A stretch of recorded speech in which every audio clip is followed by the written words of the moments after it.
श्रीराम. आपल्या सर्वांच्या हृदयस्थ वसणाऱ्या आत्मारामास साष्टांग प्रणिपात करून गोस्वामी तुलसीदास रचित श्री रामचरित मानस या ग्रंथातील जो सप्तम सोपान उत्तरकांड याचं आपण चिंतन करत आहोत. सज्जन हो, हे आपलाच कथा चिंतन क्रमांक 1281. आपण गेल्या चिंतन प्रवाहामध्ये भुशुंडीजी आणि गरुडजी यांच्यातला हा जो संवाद आहे, ज्याच्या आधाराने या सप्त प्रश्नांचं चिंतन आपण गुरुकृपेने अभ्यासत आहोत, त्यातील काही प्रश्नांचा उहापोह बघितला. पुनश्च एकदा 7 प्रश्नांची उजळणी करूयात. पहिला प्रश्न, सब ते दुर्लभ कवन शरीरा. कुठलं शरीर हे अत्यंत दुर्लभ आहे? उत्तर आहे की नरतन समक नाही कवनाऊ देही. मनुष्य शरीरासारखं दुसरं कुठलंही शरीर नाही. दुसरा प्रश्न आपण बघितला की सर्वात मोठं दुःख कुठलं? सब ते दुर्लभ कवन शरीरा, बड दुःख कवन कवन सुख भारी. सगळ्यात मोठं दुःख कुठलं आणि सगळ्यात मोठं सुख कुठलं?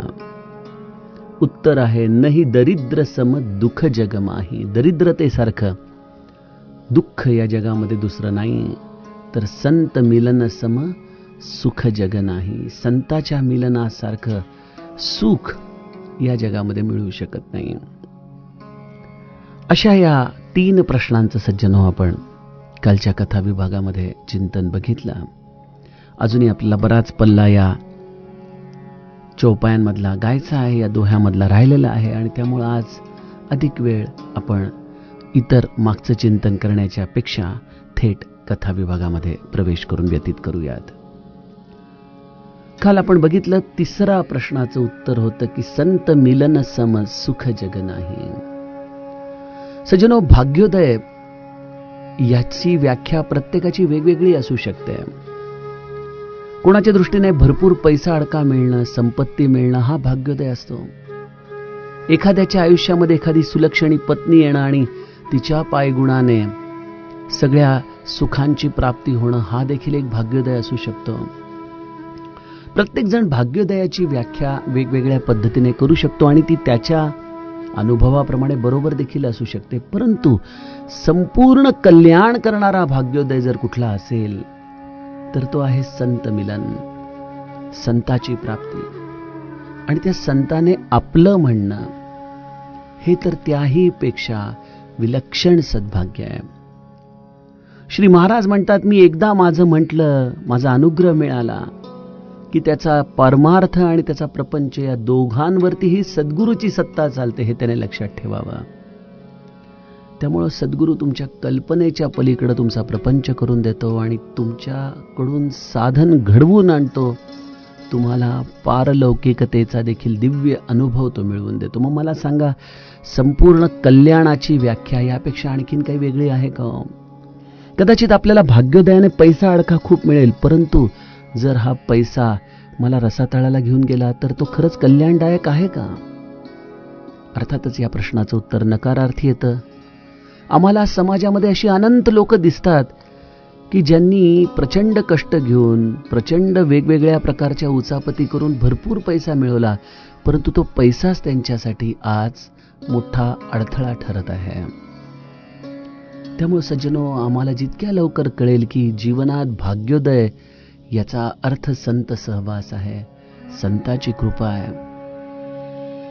आणि असा संत आपल्याला शोधावा लागत नाही. जशी ही तृष्णा आपल्या मनामध्ये निर्माण होईल, जसं आपण भगवत स्मरणाला लागूत, संत आपला पत्ता शोधत येतील आणि आपल्या अनुग्रहाने तुम्हाला ह्या समस्त कल्याणाचा धनी ते बनवतील.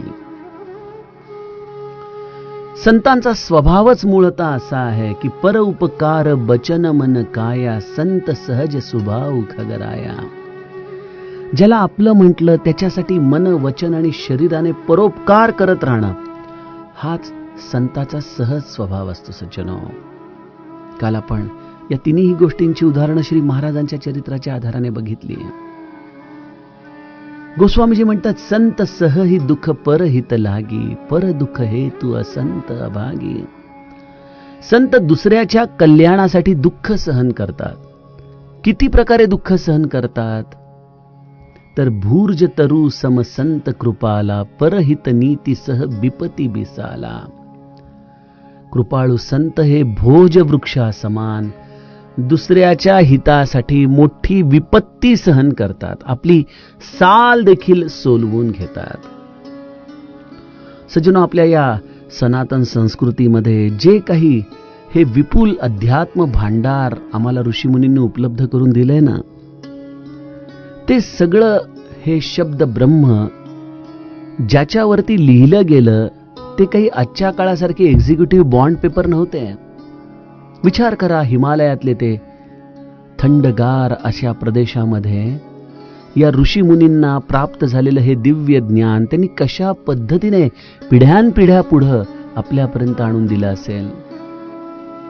त्यासाठी हिमालयाच्या अगदी 14,000 फुटापर्यंत जो वृक्ष उगवतो त्याचं नाव आहे भोज वृक्ष.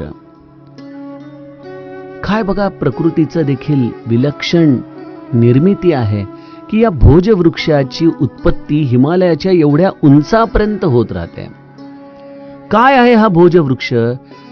त्याच्या साली या कागदाप्रमाणे पातळ असतात आणि टिकाऊ असतात. अशा या भोज वृक्षाच्या सालींना संत त्यांच्या या दिव्य ज्ञानाला लेखणीच्या द्वारे उतरवण्यासाठी कागद म्हणून वापरतात. मग त्या भोज वृक्षांना त्यासाठी स्वतःला सोलून घ्यावं लागतं. सोलून घ्यायचं. समर्थांनी दासबोधामध्ये लेखनशास्त्रावरती जो किती सुंदर समाज सांगितलाय, त्यामध्ये कागद कसा तयार करायचा, कसं घोटून घोटून त्याला लिखाणासाठी योग्य करायचा, मग शाई कशी बनवायची, दौत कशी आणायची, टाक कसा तयार करायचा, सगळ्या गोष्टी समर्थांनी अत्यंत बारकाव्याने आपल्याला सांगितल्या आहेत. अशा भोज वृक्षाच्या सालींपासून आकारामध्ये पान तयार करणं आणि त्या पानावरती सुंदर अक्षरामध्ये हे दिव्य ज्ञान येणाऱ्या पिढ्यांसाठी लिहून ठेवणं. खरोखर सज्जनो, कधी कधी जुन्या काळचे दिवस आठवले की किती आनंद वाटतो ना आपल्याला. एक वर्ग आपण पास होऊन पुढच्या वर्गात गेलो की वडील मागच्या वर्षातल्या सगळ्या वह्या आपल्याकडून घ्यायचे, त्याच्यामध्ये रिकाम्या राहिलेल्या पानांना त्या वह्यांमधून अलगद वेगळे करायचे आणि पुन्हा स्वतः हाताने खळ शिजवून पुठ्ठ्याच्या आधाराने आपल्याला त्याचं बाइंडिंग करून द्यायचं. म्हणायचं, आता यावर्षी या वह्या पहिले संपव, मग नवीन वह्या आणत. खरोखर या संपन्नतेने ना या सगळ्या छोट्या छोट्या गोष्टी, त्याचा आनंद, त्याची किंमत आमच्या आयुष्यामधून घालवून टाकली आहे बघा. आज बघतो मुलांच्या वह्याच्या वह्या तशाच रिकाम्या पडलेल्या असतात, काहीतरी रेघोट्या मारलेल्या असतात, तशाच रद्दीमध्ये जातात. सगळ्या गोष्टींची उपलब्धता एवढी झालेली आहे की त्या गोष्टींची किंमतच आम्ही घालवून बसलेलो आहे. या सगळ्या पार्श्वभूमीवरती या संतांनी किती प्रचंड मेहनत घेतली असेल हो. त्या थंडीमध्ये जाऊन त्या भोज वृक्षाच्या सालींना तोडून आणायचं, त्यांना एका विशिष्ट आकारामध्ये कापायचं, त्यांना लिखाणासाठी स्वच्छ करायचं, सरळ करायचं आणि ते सगळं लिहून झाल्यानंतर त्याची बाडं व्यवस्थित बांधायची, त्यांना चांगल्या सुंदर कापडांना शिवून घट्ट बांधून त्यांचा सांभाळ करायचा. आणि त्यामुळं आज या धुळ्याच्या समर्थ उपासना वाग्देवता मंदिरामध्ये एवढी बाळं उपलब्ध झाली. आणि ही तर केवळ 500-600 वर्षापूर्वीची आहेत. विचार करा, व्यास आदी ऋषीमुनींच्या काळामध्ये तर काय परिस्थिती असेल. आज आपल्याकडे अनेक लोक ग्रंथ हाताने लिहितात आणि खरोखर त्यांचं कौतुक करण्यासारखंच आहे, काही वादच नाही. परंतु जुन्या काळी जर कोणी कल्याण स्वामींच्याकडे जाऊन म्हणाला असेल की कल्याण स्वामी, हा दासबोध ग्रंथ मला पाहिजे हो, पाहिजे का, हा माझा ग्रंथ आहे, याचा उतारा करून घे आणि माझा ग्रंथ मला परत दे, अशा पद्धतीने पहिल्यांदा तो ग्रंथ लिहून काढावा लागत असेल. मला सांगा, ज्याने अशा पद्धतीने त्या ग्रंथावरती मेहनत घेतली आहे, तो त्या ग्रंथाला केवळ आपल्या कपाटामध्ये आणून ठेवू शकेल का हो? गोष्टीसाठी जेव्हा आपण वेळ खर्च करतो, कष्ट घेतो, तेव्हाच त्या गोष्टीची किंमत देखील आपल्याला राहते. जुन्या काळी ऋषी मुनींनी या भोज वृक्षावरती हे सुंदर ज्ञान आमच्यासाठी लिहून ठेवलं आणि आज आधुनिकतेमध्ये आम्ही त्याची किंमत नीट न समजल्यामुळं आमच्या हातून ते बऱ्याचदा झिरपून जातं बघा. परंतु प्रश्न इथं आहे भोज वृक्षाचा आणि संतांचा. या भोज वृक्षाने आपली जर ही साल अशा पद्धतीने विकसितच केली नसती तर, एवढ्या हिमालयाच्या उंचावरती जिथं तपश्चर्या चालू आहे, जिथं या ऋषीमुनींच्या हृदयामध्ये हे दिव्य ज्ञान प्रगटलंय, त्यांच्यासाठी एक लेखणी होणं, त्याच्यासाठी हा कागद म्हणून निमित्त होणं, यासाठी स्वतःला सोलवटून घेणं, हे जसं या भोज वृक्षाचा दिव्य गुणधर्म आहे, त्याप्रमाणे सज्जनो संत देखील मन वचन आणि कर्माने दुसऱ्यासाठी असेच नित्य झिजत राहतात. त्या भोज वृक्षावरती लिहिलेलं हे दिव्य ज्ञान जसं अनेकांच्या जीवनामध्ये प्रकाश पाडतं, त्याप्रमाणे संतांचे हे कष्ट अनेकांना जीवन जगण्याचं बळ देतात. जो दुसऱ्यासाठी जगतो तोच खऱ्या अर्थाने संत असतो सज्जनो. तो मोठी विपत्ती सहन करतो. प्रश्न काय आहे की संत आणि असंत यामधला मला फरक सांगा. म्हणून गोस्वामीजींनी संतांच्यासाठी भोज वृक्षाचं उदाहरण दिलं आणि त्याच वेळेला त्याच साधर्म्याने असंत देखील काम करत असतात. ते काय करतात? ते देखील स्वतःची साल सोलवून विपत्ती सहन करतात.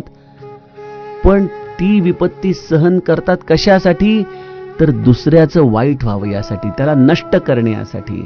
सनैव खलपर बंधन करई, खाल कढाई विपत्ती सही मरई. दुष्ट लोक देखील धाग्याप्रमाणे दुसऱ्याला बांधतात.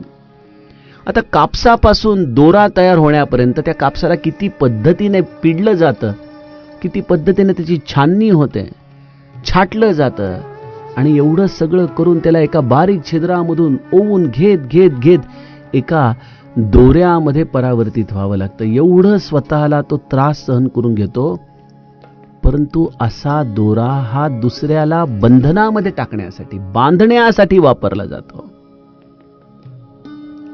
दुष्ट देखील दुसऱ्याचं वाईट व्हावं यासाठी अनेक प्रकाराने कष्ट घेत असतो, अनेक प्रकाराने तसदी घेत असतो. बघा आता त्या भारतामध्ये 2008 साली त्या पाकिस्तानने छुप्या मार्गाने आतंकवादी पाठवले. त्यामध्ये कित्येक शेकडो निरपराध लोक आपली मारली गेली. आता हे दुष्ट कर्मच आहे, परंतु हे दुष्ट कर्म करण्यासाठी त्या आतंकवाद्यांना किती काम करावं लागलं. बंदुका आणा, त्या पाकिस्तान सरकारकडून खोटी कागदपत्र बनवून घ्या, कुठल्या तरी बोटीमधून या, एवढं सगळं करून भारताच्या हद्दीमध्ये प्रवेश केल्यानंतर आपण जिवंत परत जाणार नाही याची खात्री आहे, तरी देखील तिथं येऊन निरपराध लोकांना मारा. हीच ती खल प्रवृत्ती आहे सज्जनो. त्यामुळे गोस्वामी म्हणतात खल बिनु स्वार्थ परोपकारी, अहिमूषक इव सुनूरगारी. दुष्ट कोणत्याही स्वार्थाविना साप आणि उंदराप्रमाणे अकारणच दुसऱ्यावरती अपकार करतो. बघा, साप आणि उंदराचा स्वभाव एकच आहे. सापाला दंश करून काय मिळतं हा कधी विचार केलाय का आपण? एखादी व्यक्ती चाललेली आहे, बेसावध आहे, अचानक त्या सर्पाने त्याच्यावरती हल्ला करावा आणि त्याला जोरात दंश करावा, याने सापाचं किती पोट भरलं? सापाला काय समाधान मिळालं? काहीच मिळालं नाही. पण तरी देखील सर्प दंश करतो, समोरच्या व्यक्तीला त्रास देतो. कधी कधी त्याच्या या दंशामुळे त्याला मृत्यूला देखील सामोरं जावं लागतं. मी परवाच कुठेतरी वाचत होतो, आसाम आणि ओरिसामध्ये दरवर्षी हजारो लोक सर्पदंशाने मरतात. अजूनही तिथं वनवासी भाग आहे, आदिवासी लोक आहेत आणि असे हजारो लोक औषध पाणी उपचार न मिळाल्यामुळं सर्पदंशाने तडफडून मरतात. काय मिळालं सापाला? त्याचा काही आहार आहे का तो जीव? नाही. परंतु दंश करणं हा जसा त्या सापाचा स्वभाव आहे, तसा खल देखील त्याला काही मिळो न मिळो, परंतु समोरच्या व्यक्तीचं वाईट झालं पाहिजे या भावनेने दंश करतो. उंदराची देखील तीच अवस्था आहे. ठीक आहे, स्वतःच्या पोटापुरतं खाण्यासाठी उंदराने एखादं पोतं फोडून धान्य खाल्लं समजू शकतो, परंतु केवळ आपला दात वाढतो आहे आणि त्या दाताला सतत झिजवण्यासाठी भिंतीमध्ये बिळ तयार करा, धान्यांना उजाडून करा, पोत्याची पोती खराब करून टाका. हा जो उंदराचा स्वभाव आहे, यामधून त्याला काहीच मिळत नाही, फक्त दुसऱ्याचं वाईट तो करतो. त्याप्रमाणे एक संत स्वतःला सोलवटून घेतो दुसऱ्याचं कल्याण करण्यासाठी, त्याला ज्ञान देण्यासाठी, तर असंत हा दुसऱ्याचं वाईट करण्यासाठी, त्याच्या असलेल्या हिताचा नाश करण्यासाठी स्वतःचा देखील नाश करून घेतो. परसंपदा बिनासी नसाही, जिमिससी हती हिम उपलबिलाही. गोस्वामीजी म्हणतात, जसा शेतीचा नाश करण्यासाठी गारा नष्ट होतात, हेच उदाहरण गोस्वामीजींनी आपल्याला मंगलाचरणामध्ये देखील दिले, जिथे त्यांनी खलवंदना केलेली आहे की शेतामध्ये गारा पडतात, अवकाळी पाऊस पडतो आणि त्या गारांच्या मुळे ते शेत नासून जातं, परंतु गारा टिकतात का? गारांना काही प्राप्त होतं का? नाही. त्या गारा देखील वितळून त्यांचं पाणी होऊन जातं. परंतु त्या वितळत असताना त्यांनी त्या शेताचं देखील अपरिमित नुकसान करून टाकलेलं असतं, ज्याचा कणभर देखील फायदा त्या गारांना नाही. त्याप्रमाणे खल प्रवृत्ती ही दुसऱ्याच्या पासून स्वतःचा काहीही फायदा नाही झाला तरी चालेल, परंतु त्याचं नुकसान झालं पाहिजे या भावनेने कार्य करत असते. हाच मुख्य फरक आहे संत आणि असंतामधला. गोस्वामीजी म्हणतात, दुष्ट उदय जग आरती हेतू, जथा प्रसिद्ध अधमग्रह केतू. दुष्टांचा अभ्युदय हा प्रसिद्ध अधमग्रह केतूच्या उदयाप्रमाणे जगताच्या दुःखासाठी होत असतो. जसं केतू हा सर्व दृष्टीने त्याज्य ग्रह आहे, मग ज्योतिषशास्त्राच्या आधाराने बघा किंवा या वेगवेगळ्या असलेल्या ग्रहस्थितींच्या आधाराने बघा, हा केतूचा उदय जसा सर्वांना दुःख देणारा ठरतो, त्याप्रमाणे खलाचा उदय हा जगाला दुःख देण्यासाठीच होत असतो. आणि हे आपल्याला दिसतं सज्जनो. एक हिटलर जन्माला आला, किती लोकांना त्रास दिला. या वेगवेगळ्या प्रकारचे जे मोठे मोठे नेते ज्यांनी आपल्या जनतेला वेठीला धरलं आणि आपल्या महत्वाकांक्षांसाठी त्यांचा काडीचा देखील ज्यांनी विचार केला नाही, अशा एका खलाच्या उदयातून कितीतरी जीव होत्याचे नव्हते होऊन गेले. असा हा खल प्रवृत्तीचा उदय सगळ्यांना दुःख देणारा ठरतो. आणि या उलट एखाद्या संताचा जर उदय झाला तर त्याचा अभ्युदय हा नेहमीच सगळ्यांना सुखकारी ठरतो. संत उदय संतत सुखकारी, विश्व सुखद जिमी इंदू तमारी. संताचा अभ्युदय सगळ्यांसाठी नेहमी सुखकर ठरतो. जसा चंद्रमाचा आणि सूर्याचा उदय हा साऱ्या विश्वासाठी सुखदायक आहे. सूर्य उगवला की अर्थातच सगळी दिनश्चर्या चालू होते, या विश्वाचं रहाटगाडगं चालू होतं. लोक आपली सगळी कर्मधर्म करून या सूर्योदयापासून ते सूर्यास्तापर्यंत आपला प्रपंच चालवतात. आणि जर 24 तास सूर्य राहिला तर मनुष्याला विश्रांती मिळणार नाही. त्यामुळे 12 तासानंतर सूर्यास्त होतो आणि चंद्रोदयाच्या बरोबरच मनुष्य विश्रामाच्या दिशेने प्रवेश करू लागतो. त्यामुळं सूर्य आणि चंद्र हे जसे दोन्हीही जीवांच्या विश्रामासाठी, त्यांच्या विहित कार्यांसाठी जसे उपयोगी आहेत, त्याप्रमाणे संताचा अभ्युदय हा नेहमीच सुखकारक ठरतो. आणि किती सुंदर उदाहरण आहे. सूर्य जर चरितार्थ चालवतो तर संताचा संग हा तुम्हाला तुमच्या प्रपंचामध्ये विवेकरूपी सूर्य प्रदान करतो. आणि संताचा संग हा तुमच्या जीवनात समाधान रूपी चंद्रमा या रूपाने येतो. दोन्हीही दृष्टीने संत हा तुमच्यासाठी नित्य सुखदायक ठरतो. पुढचा प्रश्न आपल्याला या गरुड भुशुंडी संवादामध्ये विचारला गेला होता की कवन पुण्यश्रुती विदित बिसाला, कहू कवन अघ परम कराला. आपण 4 प्रश्नांची उत्तर बघितली. आता हा 5वा आणि 6वा प्रश्न आहे की सगळ्यात महत्तम पुण्य आणि महत्तम पाप कुठलं आहे. गोस्वामीजी आपल्याला त्याचं उत्तर देऊ लागतात भुशुंडीजींच्या अनुभूतीतून. परम धर्म श्रुती विदित अहिंसा, परनिंदा सम अघनगरीसा. गोस्वामीजींनी अत्यंत संक्षेपाने परंतु अत्यंत सारभूत अशी सूत्र आपल्या समोर ठेवलेली आहेत. महत्पुण्य कुठलं? तर वेदामध्ये अहिंसेला परमधर्म मानलेला आहे. अहिंसा परमो धर्म, आपल्याकडे हे वाक्य प्रसिद्ध आहेच. अहिंसा हा या जगाची खऱ्या अर्थाने गरज आहे आजच्या काळामध्ये. आपण बघतो ना, ते रशिया युक्रेन वॉरला आता कित्येक दिवस उलटून गेले, परंतु अजूनही ही सत्ता पिपासू वृत्ती दोन्ही देशांना अस्थिर करते. जो कमजोर आहे तो मारला जातोय, जो स्थैर्यामध्ये आहे तो देखील भयभीत आहे जगाच्याकडून होणाऱ्या या उपेक्षेमुळं. म्हणजे या सगळ्या संघर्षामधून त्यांना काय प्राप्त झालं? अशांती प्राप्त झाली. आणि ही अशांतीचं कारण काय? कारण त्यांनी हिंसेचा मार्ग स्वीकारला. सज्जनो, राष्ट्रीय पातळीवर, जागतिक पातळीवरती देखील हिंसा ही कधीच कोणाला समाधान देऊ शकत नाही. इतिहास साक्ष आहे.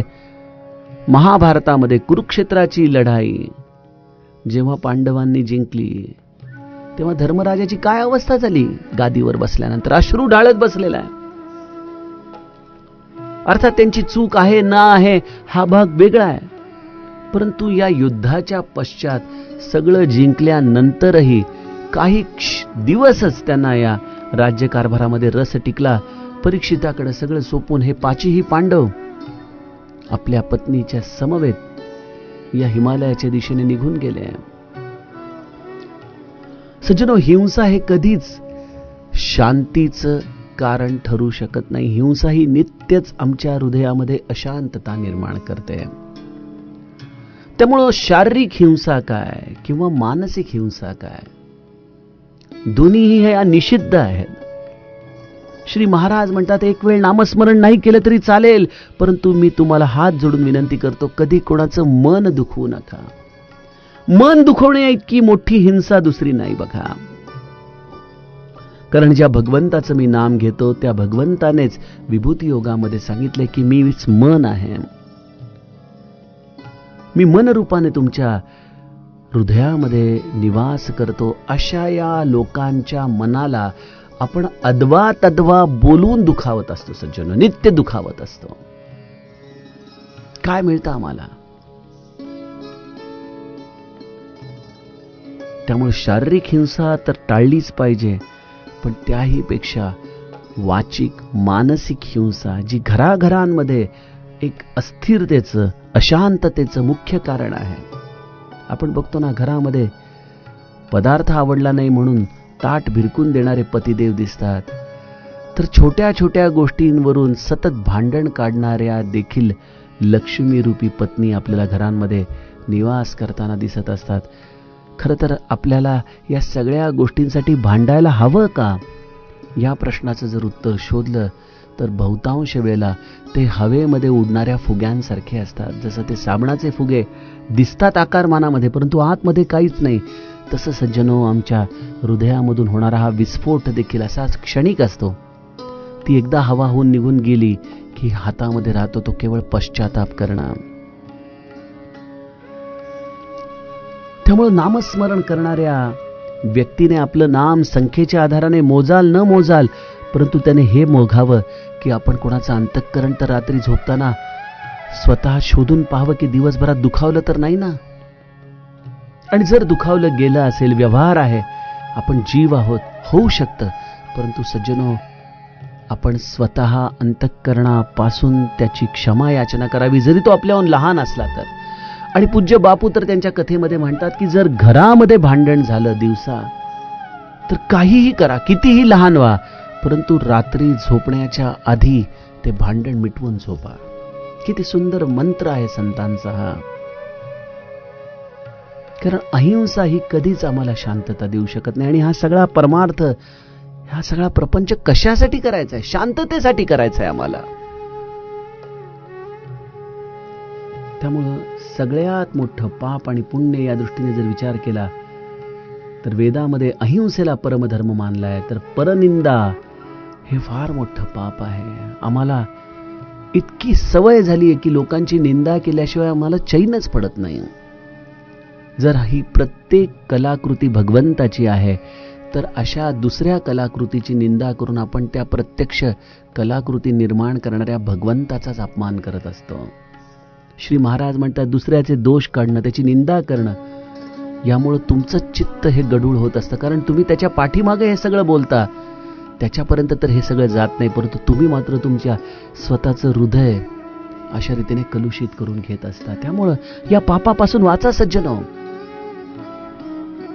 एकीकडे नामाच्या राशी पडतात आणि एकीकडे परनिंदेचे देखील डोंगर वाढतायत.